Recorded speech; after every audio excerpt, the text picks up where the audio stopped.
Mapagpalang araw po sa ating lahat. Ang aking pong bahagi ngayon ay mula sa aklat ng Exodo, Kabanata 24, talata 1 hanggang 4. Pinagtibay ang kasunduan. Pagkatapos, sinabi naman ni Yahweh kay Moises, "Umakyat ka rito sa bundok. Isama mo sina Aaron, Nadab, Abiho, at ang 70 sa mga pinuno ng Israel. Sumamba kayo sa lugar na malayo sa akin. Ikaw lamang ang makakalapit sa akin. Sabihin mo naman sa mga taong bayan na huwag aakyat sa bundok." Lahat ng iniutos ni Yahweh ay sinabi ni Moises sa mga Israelita. Ang mga ito na may sabay-sabay na sumagot, "Lahat ng iniuutos ni Yahweh ay susundin namin." Isinulat ni Moises ang lahat ng utos ni Yahweh. Kinabukasan, maagang maaga siyang nagtayo ng altar na sa paanan ng bundok. Nagtayo rin siya ng 12 bato na kumakatawan sa 12 lipi ni Israel. Ito ang salita ng Diyos. Amen. Mapagpalang araw po sa ating lahat. Narito po ang aking daily devotion sa Book of Exodus chapter 24, verse 5 to 8. Pinagtibay ang kasunduan. Pagkatapos inutusan niya ang ilang kabataang lalaki na magdala sa altar ng mga handog na susunugin. Sila rin ang inutusan nilang pumatay ng mga hayop na gagamitin bilang handog sa pakikipagkasundo kay Yahweh. Ang kalahati ng dugo ng pinatay na hayop ay inilagay nila sa malalaking mangkok at ang kalahating ibinuhos niya sa altar. Kinuha niya ang aklat ng tipan at binasa ng malakas. Sabay-sabay namang sumagot ang mga Israelyeta. "Susundin namin ang lahat ng utos ni Yahweh." Pagkatapos kinuha ni Moises ang mga mangkok ng dugo at winisikan ang mga tao. Sinabi niya, "Ang dugong ito ang siyang katibayan ng pagkikipagtipan ginawa niyo sa inyo ni Yahweh sa pagbibigay sa kanya ng kautosang ito."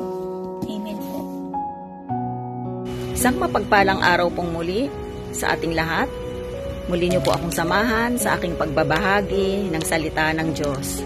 Sinasabi po dito sa ika-24 na kabanata ng Exodo, versikulo 9 hanggang 12.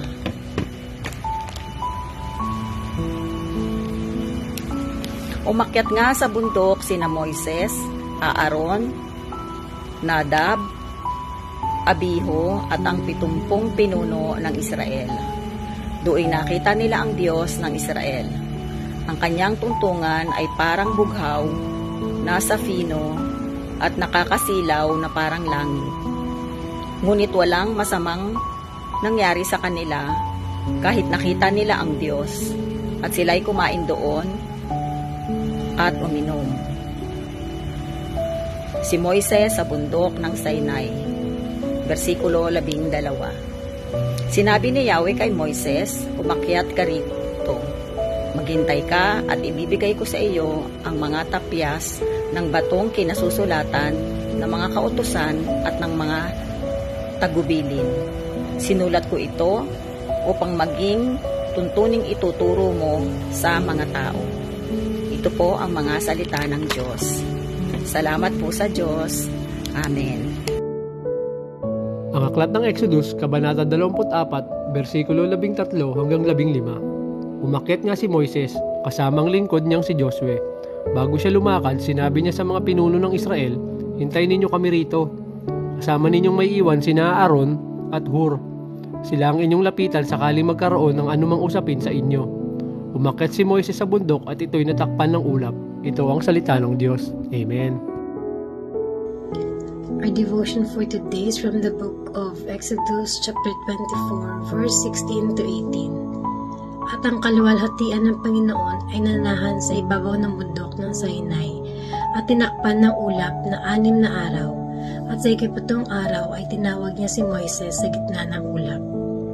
At ang anyo ng kaluwalhatian ng Panginoon ay paris ng apoy na manunupok sa ibabaw ng taluktok ng bundok sa harap ng mga mata ng mga anak ng Israel.